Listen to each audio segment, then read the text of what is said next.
ఉషా వెలగపూడి సీతారామయ్య స్మారక కథల పోటీల్లో ఎంపికై ఉషా పక్షపత్రికలో ప్రచురించబడిన యద్భావం తద్భవతి అనే కథ మీకోసం. రచయిత డాక్టర్ ఐజాక్ గుండే గారు. స్వరం మౌనిక. డాక్టర్ ఐజాక్ గుండే గారికి చిన్నప్పటి నుంచి తెలుగు భాషపై మక్కువ ఎక్కువ. 2019 నుండి ఇప్పటి వరకు ఆయన 40 కవితలు, 10 కథలు రచించారు. క్రైమ్ అండ్ సస్పెన్స్ జోనర్లో రచించిన యద్భావం తద్భవతి అనే కథను విని మీ అభిప్రాయాన్ని కామెంట్స్లో తెలియజేయగలరు. Please like, share and subscribe. Real estate వ్యాపారి జగదీష్ ఇల్లది. సమయం రాత్రి 2 గంటలు. నేరేడు పండు రంగు చీకటి అలుముకుంది అక్కడ.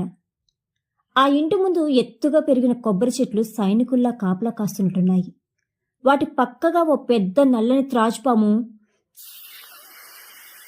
మని శబ్దం చేస్తూ పాకుతోంది. ఇంటి వెనగ్గా వచ్చిన ఓ నల్లని ముసుగు మనిషి సీసీ కెమెరా వైర్లు కత్తిరించి ఆ ఇంట్లోకి, తర్వాత పడగదిలోకి ప్రవేశించాడు. శ్మశాన నిశ్శబ్దం నెలకొంది ఆ ఇంట్లో. జగదీష్, అతని భార్య ఒకే బెడ్పై పడుకున్నారు. టాయిలెట్కి వెళ్లడానికి మెలకువ రావడంతో గాఢ నిద్రలో నుండి మత్తుగా లేచాడు జగదీష్. కళ్ళు నిలుముకుంటూ అటాచ్డ్ టాయిలెట్ వైపు నడుస్తున్న అతనికి ఏదో ఆకారం సెల్ఫ్ దగ్గర వెళ్తున్నట్టుగా లీలగా కనిపించింది. బెడ్ లైట్ వెలుతురులో కళ్ళు పెద్దవి చేసి పరీక్షగా చూశాడు. ఎవరో ముసుగు మనిషి కనిపించాడు. ఎవరు అన్నాడు మెల్లగా. తచ్చాడుతున్న ఆ ముసుగు మనిషి అతని పిలుపుకి ఉలిక్కిపడి వెంటనే తేరుకుని జగదీష్ను చూసి ఒక్క ఉదుటిన వచ్చి అరవకుండా నోరు నొక్కిపట్టి గట్టిగా పట్టుకున్నాడు. ఆ హఠాత్ పరిణామానికి బెదిరిపోయిన జగదీష్ ఆ ఆకారం నుండి పట్టు విడిపించుకోవడానికి పక్కకి తోసే ప్రయత్నం చేశాడు. అతని ప్రయత్నాన్ని గమనించిన ముసుగు మనిషి మరింత గట్టిగా పట్టుకున్నాడు. ఇద్దరు ఒకరినొకరు తోసుకుంటూ ఆ గదిలో నుండి పక్కనే ఉన్న వంటగదిలోకి వెళ్లారు. ఆ తోపులాట్లో జగదీష్ ముసుగు తీసేశాడు.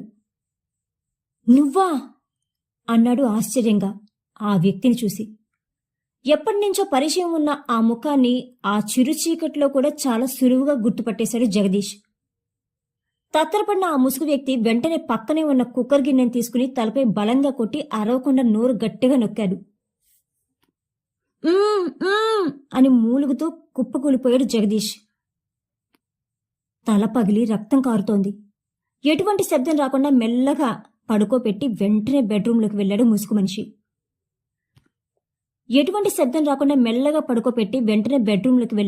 మనిషి. జగదీష్ భార్య నిద్రపోతూనే ఉంది. షెల్ఫ్ తెరిచి లోపల ఉన్న సెల్ ఫోన్, ఆ పక్కనే ఉన్న 10,000 డబ్బులు కూడా తీసుకుని కుక్కర్ గిన్నెతో సహా మెల్లగా ఇంటి బయటకు వచ్చి చుట్టూ చూసి ఎవరూ గమనించలేదని నిర్ధారించుకున్నాక కుక్కర్ గిన్నెని డ్రైనేజ్ కాలువలో పడేసి వేలిముద్రలో పడకుండా వేసుకున్న ప్రత్యేకమైన గ్లోవ్స్ ని తీసేసి వాటిని తగలబెట్టి ఆ బూడిదని కూడా డ్రైనేజీలో కలిపేసి తాను వచ్చిన దారిలోనే తిరిగి వెళ్లి చీకట్లో కలిసిపోయాడు. ఓయ్ ఓయ్ ఓయ్యమంటూ వచ్చి ఆగింది పోలీస్ కారు ఇంటి ముందు. కారు దిగి వచ్చిన ఎస్ఐ రమేష్కి సెల్యూట్ కొట్టాడు కానిస్టేబుల్. గుమ్మం ముందు చాలా మంది జనం గుమిగూడి ఉన్నారు. క్లూస్ టీం ఆధారాన్ని సేకరిస్తోంది. డాగ్ స్క్వాడ్ వాసన ద్వారా హంతకుడు తిరిగిన ప్రదేశాలన్నీ వెతికే ప్రయత్నం చేస్తుంది. లోపలికి వెళ్లి చూశాడు ఎస్ఐ రమేష్. చేతులు అర్ధచంద్రాకారంలోకి తిరిగి, కాలు ఎడంగా జరిగి బోర్లపడి ఉంది జగదీష్ శవం. తల ఎడం పక్కకి తిరిగి పాపిడి మధ్యలో ఏర్పడిన గాయం నుండి రక్తం ముక్కు మీదుగా కారి కొద్ది దూరంలో మడుగు కట్టింది. శవాన్ని పరిశీలనగా చూశాడు రమేష్. తలపై తగిలిన ఆ ఒక్క దెబ్బ తప్ప మిగతా ఎటువంటి ఆనవాళ్లు లేవు. బట్టలు కూడా నలిగిపోలేదు. ఇస్త్రీ మడతలు అలానే ఉన్నాయి. ఇల్లు మొత్తం పరిశీలించాడు. ఎటువంటి క్లూ దొరకలేదు. కుటుంబ సభ్యులను పిలవమని చెప్పాడు. జగదీష్ భార్య సరిత, కొడుకు యతీష్ వచ్చారు. నోటికి చీర కొంగు అడ్డుపెట్టుకుని ఏడుస్తోంది సరిత. యతీష్ ముఖంలో బాధ, విచారం, కళ్ళు నీటి చెమ్మతో నిండాయి. ఎలా జరిగింది అడిగాడు రమేష్ వారి మొహాల వైపు చూస్తూ. ఉదయం నిద్రలేచి చూసేసరికి ఆయన చనిపోయి పడి ఉన్నాడు సార్ అంది దుఃఖం ఆపుకుంటూ. డాడీ చనిపోయారని ఫోన్ చేస్తే 1 గంట క్రితమే వచ్చాను సార్. జరిగిందాన్ని బట్టి చూస్తే ఇది ఎవరో దొంగలు చేసిన పనిలా అనిపిస్తోంది అన్నాడు యతీష్ కన్నీళ్లు తుడుచుకుంటూ. యతీష్ ఇంటికి 40 కిలోమీటర్ల దూరంలో ఉన్న ఓ ఇంజనీరింగ్ కాలేజీలో 3వ సంవత్సరం హాస్టల్లో ఉండి చదువుతున్నాడు. శవాన్ని పోస్ట్మార్టంకి పంపించండి అని కానిస్టేబుల్స్కి చెప్పి స్టేషన్కి బయలుదేరాడు. 2 రోజుల తర్వాత పోస్ట్మార్టం రిపోర్ట్ వచ్చింది. ఏదో బలమైన వస్తువుతో కొట్టడంతో తల పగిలి చనిపోయాడని ఉంది రిపోర్ట్లో. డాగ్ స్క్వాడ్ ఇంటి పక్కనే ఉన్న మురికి కాలువ దగ్గరికి వెళ్లి ఆగిపోయాయని చెప్పాడు కానిస్టేబుల్. కేసు విచారణ మొదలుపెట్టిన రమేష్ ముందుగా చుట్టుపక్కల దొంగతనాలు ఏమైనా జరిగాయా అని జగదీష్ ఇంటి చుట్టుపక్కల వాళ్ళని విచారించాడు. అలాంటివేం జరగలేదని తెలుసుకున్నాడు. తర్వాత వ్యాపారపరమైన శత్రువులు ఎవరైనా చేసుంటారా అని ఎంక్వైరీ చేశాడు ఎస్ఐ రమేష్. వ్యాపారంలో కొంతమందితో గొడవలు ఉన్నాయని తెలుసుకున్న ఎస్ఐ రమేష్ వాళ్లలో రవీంద్రని కలిశాడు. రవీంద్రకి జగదీష్కి వ్యాపారపరమైన గొడవలున్నా చంపుకునేంత శత్రుత్వం లేదని, జగదీష్ హత్య జరిగినప్పుడు అతడు చెన్నైలో కొడుకు వివాహ నిశ్చితార్థ నిమిత్తం కుటుంబంతో పాటు ఉన్నాడని తేలింది. ఇంకా మరికొందరిని విచారించినా జగదీష్ హత్యతో ఎవరికీ సంబంధం లేదని తేలింది. జగదీష్ మంచి వ్యక్తి అని, చుట్టుపక్కల వాళ్లతో మర్యాదగా స్నేహంగా ఉంటాడని చెప్పారు అందరూ. బాగా ఆలోచించిన ఎస్ఐ రమేష్ మళ్లీ జగదీష్ ఇంటికి వెళ్లి ఆ చుట్టుపక్కల ఉన్న సీసీటీవీ ఫుటేజ్లను చెక్ చేశాడు. వైర్లు కత్తిరించడంతో ఎటువంటి ఆధారాలు లభించలేదు. ఏం చెయ్యాలో పాలుపోలేదు. అప్పటికి 3 నెలలు గడిచిపోయాయి.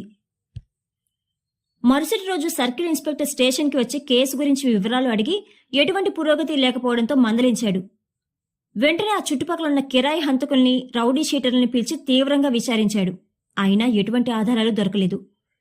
పిచ్చెక్కినట్టయిపోయింది రమేష్కి.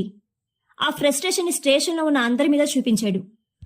మరుసటి రోజు మళ్లీ జగదీష్ ఇంటికి వెళ్లి విచారించాడు. ఇల్లంతా అనువనువు వెతికాడు. వ్యాపారానికి సంబంధించిన కొన్ని ముఖ్యమైన పత్రాలు, లావాదేవీల గురించి విచారించాడు. మరొకసారి విచారించడంతో మళ్లీ అదే సమాధానం చెప్పారు జగదీష్ భార్య యతీష్. ఎటువంటి అనుమానం కలగలేదు వారిపై. పత్రాలు, లావాదేవీల్లో కూడా ఎటువంటి ఆధారాలు దొరకలేదు. గత 15 ఏళ్లుగా పోలీస్ డిపార్ట్మెంట్లో పనిచేస్తున్న అతనుకు ఇప్పటి వరకు ఇటువంటి పరిస్థితి ఎదురుకాలేదు. ఏ కోణంలో విచారణ చేసినా డెడ్ ఎండ్కి వెళ్తుందే కానీ ఒక్క ఆధారం కూడా దొరకడం లేదు. ఎంతో నిరాశగా ఇంటికి వెళ్లాడు రమేష్. మరుసటి రోజు స్టేషన్లో కూర్చుని పాత కేసు ఫైల్స్ తిరిగేస్తున్నాడు రమేష్. ఏదైనా లీడ్ దొరుకుతుందేమోనని. సార్, మిమ్మల్ని కలవడానికి ఎవరో వచ్చారని చెప్పాడు కానిస్టేబుల్. ఎవరు? అడిగాడు. ఆమె పేరు దుర్గంట సార్. ఏంటి విషయం? ఏమీ చెప్పడం లేదు సార్, మీతోనే చెప్తానంటుంది. కొద్దిసేపు వేచి ఉండమని చెప్పు అన్నాడు రమేష్ దాట వేసే ధోరణిలో. కాసేపు ఆగి వెళ్ళిపోతుందిలే అని. మధ్యాహ్నం భోజనానికి ఇంటికి వెళ్లబోతుండగా స్టేషన్లో ఓ మూల కూర్చుని ఆమె లేచి నిలబడింది. చూసి చూడనట్టుగా వెళ్లబోయాడు రమేష్. అడ్డుపడి, సార్, మా అబ్బాయి డిగ్రీ చదువుతున్నాడు. ఈ మధ్య సరిగ్గా చదవడం లేదు. ఎప్పుడూ ఫోన్లో ఏదో ఒక గేమ్స్ ఆడుతూ సినిమాలు చూస్తున్నాడు. ఈ మధ్య ఓటీటీలో వచ్చేవి కూడా చూస్తూ చదువును పూర్తిగా పక్కన పెట్టేశాడు. ఇంతకుముందు సెమిస్టర్లో 3 సబ్జెక్టుల్లో తప్పాడు. ఈ సెమిస్టర్లో పూర్తిగా ఫెయిల్ అయిపోతాడేమోనని భయంగా ఉంది.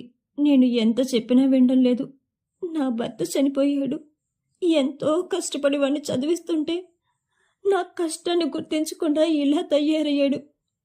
వాడు సరిగ్గా చదివి ఏదైనా ఉద్యోగం చేసి ప్రయోజకుడై నన్ను సరిగ్గా చూడకపోతే నాకు ఆత్మహత్య గతి. మీరు పోలీస్ ఇన్స్పెక్టర్ గనుక భయపెట్టి చదువుకోమని చెప్తారని వచ్చాను సార్ అంది ఏడుస్తూ. సరే, మీ అబ్బాయిని తీసుకుని రేపు ఉదయం రండి అన్నాడు రమేష్ ఏదో ఒకటి చెప్పి వదిలించుకునే ఉద్దేశంతో. చెప్పినట్టుగానే మరుసటి రోజు ఉదయం ఆమె 20 ఏళ్ల కొడుకుని తీసుకుని వచ్చింది. ఏం, సరిగ్గా చదవడం లేదంట? లాస్ట్ సెమిస్టర్లో ఫెయిల్ అయ్యావంట? ఫోన్లో గేమ్స్ ఆడుతూ సినిమాలు ఎక్కువగా చూస్తున్నావంట అంటూ గద్దించి అడిగాడు పోలీస్ పద్ధతిలో కోపంగా. మళ్ళీ ఆ ఫోన్ వాడి సరిగ్గా చదవడం లేదని ఫిర్యాదు వచ్చిందో ఈసారి ఇలా నిలబెట్టి మాట్లాడడం ఉండదు. స్టేషన్లో పెట్టి బట్టలు ఓడదీసి కుక్కను కొట్టినట్టు కొడతా జాగ్రత్త అన్నాడు వేలు చూపించి గద్దిస్తూ సీరియస్గా. భయపడిపోయి వణికిపోతూ అలాగే సార్, మీరు చెప్పినట్టు చేస్తాను అన్నాడు. చాలా థ్యాంక్స్ సార్ అంటూ కొడుకుని తీసుకుని వెళ్ళబోయింది. గుమ్మం దాకా వెళ్లిన వాళ్ళని ఆగండి అని ఆపి ఆ యువకుణ్ణి వెనక్కి రమ్మని పిలిచాడు. వెనక్కి వచ్చిన ఆ కుర్రాన్ని ఫోన్లో ఏం చూశావో చూపించు అన్నాడు. ఫోన్లో తాను ఆడే ఆటల్ని, చూసే వీడియోల్ని, ఇతర ఓటీటీలో ప్రసారమైన వెబ్ సిరీస్ల గురించి చెప్తూ ఒక్కోదాన్ని వివరిస్తున్నాడు. నిశితంగా గమనిస్తున్న రమేష్కి హఠాత్తుగా ఓ వీడియో కంటపడింది. ఆ వీడియో పూర్తిగా చూసి మొత్తం వివరాలు అడిగాడు ఏదో గుర్తుకొచ్చిన వాడిలాగా. అది ఒక సస్పెన్స్ క్రైమ్ థ్రిల్లర్ అని, అందులోని మెయిన్ రోల్ చేసిన వ్యక్తి ఓ మానసిక రోగి. తనకు ఎవరైనా ఏదైనా చెప్తే నచ్చదు, తన ఇష్టాన్ని వ్యతిరేకించిన వారిని, ఎదురు చెప్పేవారిని పగలు నిశితంగా పరిశీలించి రాత్రులు ఎవరికీ తెలియకుండా చంపేస్తాడు. అతను చేసే హత్యలకు ఎటువంటి ఆధారాలు దొరకవని, కుడి చేతి మణికట్టు వెనుక స్టాప్ ట్రాఫిక్ సిగ్నల్ గుర్తు ఉంటుందని, దానికి అర్థం తనకు నచ్చని వాడిని హత్య చేసి ఆపేయాలని అర్థం. ఆ ఒక్కటే అతన్ని పట్టుకోవడానికి ఆధారం అని, ఆ గుర్తు హత్య చేసేటప్పుడు ఉంటుందని, ఆ ఆధారంతోనే అతన్ని పట్టుకుంటారని చెప్పాడు. వెంటనే రమేష్ మెదడులో తలుక్కున ఓ ఆలోచన మెదిలింది. మర్నాడు కాలేజీకి వెళ్లి ప్రిన్సిపాల్ని కలిశాడు. అక్కడ ఓ షాకింగ్ నిజం తెలిసింది. బయటకు వస్తుండగా ఓ విద్యార్థి సెల్ ఫోన్లో గేమ్ ఆడుతూ కనిపించాడు. వెంటనే అతని చేతిలోని ఫోన్ లాక్కుని ప్రిన్సిపాల్కిచ్చి, కాలేజీకి వచ్చింది చదువుకోవడానికే కానీ గేమ్స్ ఆడుతూ, చాటింగ్ చేస్తూ, ఫోన్ మాట్లాడుతూ, యూట్యూబ్లో వీడియోలు, సినిమాలు చూస్తూ సమయం వృధా చేసుకోవడానికి కాదని గట్టిగా చెప్పాడు. అంతేకాదు, అతనిపై కోపంగా దురుసుగా ప్రవర్తించాడు. అదే రోజు రాత్రి 1 గంట అయ్యింది. ఓ ముసుగు వ్యక్తి రమేష్ బెడ్రూంలోకి కత్తితో ప్రవేశించాడు. అతనికి చేతి మణికట్టు వెనుక స్టాప్ టాటూ ఉంది. అతను మెల్లిగా కత్తిలేపి దుప్పటి కప్పుకొని పడుకుని ఉన్న వ్యక్తి పొట్టలో పొడిచాడు. ఆశ్చర్యం! అక్కడ మనిషి లేడు. అతని స్థానంలో దిండ్లు, వాడికి దుప్పటి కప్పి ఉంది. వెనుక నుండి ఆ వ్యక్తిని హఠాత్తుగా వెళ్లి గట్టిగా పట్టుకున్నాడు రమేష్. ఆ హఠాత్ పరిణామానికి నివ్వెరపోయాడు ఆ వ్యక్తి. ప్రెస్ మీట్ మొదలు కాబోతోంది. అన్ని పత్రికల విలేకరులు, టీవీల వాళ్ళు వచ్చారు. జగదీష్ భార్య కూడా వారిలో ఉంది. ఎస్పీ, ఆయన వెంట రమేష్ వచ్చారు. ఎస్పీ ప్రెస్ మీట్ని మొదలుపెట్టాడు. ఇక్కడికి వచ్చిన అందరికీ నమస్కారం. ఈ ప్రెస్ మీట్ పెట్టడానికి ఓ ప్రత్యేకమైన కారణం ఉంది. ఇప్పటి వరకు మీరు ఎన్నో హత్యల్ని టీవీలోనూ, పేపర్లోనూ చూసి ఉంటారు, చదివి ఉంటారు. కానీ ఇది వాటన్నిటికీ ప్రత్యేకమైనది. ఎందుకనేది చెప్తా వినండి అని కేసు వివరాలు చెప్పడం ప్రారంభించాడు ఎస్పీ. ఓ కొడుకు ఇంజనీరింగ్ 3వ సంవత్సరం చదువుతున్నాడు. ఆ కొడుకు మీద ప్రేమతో తండ్రి సెల్ ఫోన్ కొనిచ్చాడు. కానీ దానికి బానిసై వ్యసనపరుడైన కొడుకు రోజుకు 15 గంటలు సెల్ ఫోన్లో ఆటలు ఆడుతూ, ఇంటర్నెట్లో వెబ్ సిరీస్లు చూస్తూ గడిపేస్తున్నాడు. మొదటి 2 సంవత్సరాల్లో సగం సబ్జెక్టులు తప్పాడు. ఈ పరిస్థితికి దిగజారడానికి సెల్ ఫోనే కారణమని తెలిసిన తండ్రి తన కొడుకుపై సీరియస్ అయ్యి కొడుకును తీవ్రంగా మందలించాడు. కొద్ది రోజులు ఇంటికి తీసుకెళ్లి ఓ గదిలో ఉంచి గమనిస్తూ సెల్ ఫోన్ వాడకుండా నియంత్రించాడు. ఆ తర్వాత కొన్నాళ్ళు బెంగళూరులోని మొబైల్ డీ అడిక్షన్ కేంద్రానికి తీసుకెళ్లి చికిత్స కూడా చేయించాడు. మళ్లీ సెల్ ఫోన్ వాడనని, బాగా చదువుకుంటానని కొడుకు చెప్పడంతో తానే స్వయంగా తీసుకెళ్లి కాలేజీలో వదిలేసి వచ్చాడు. కానీ సెల్ ఫోన్ ఇవ్వలేదు. వ్యసనం నుండి బయటపడలేని కొడుకు మళ్లీ కొత్త మొబైల్ కొని అదే పనిగా వాడుతూ మళ్లీ దొరికిపోయాడు. విషయం తెలిసిన తండ్రి కొడుకుని కొట్టి సెల్ ఫోన్ లాక్కుని ఇంటికి వచ్చేశాడు.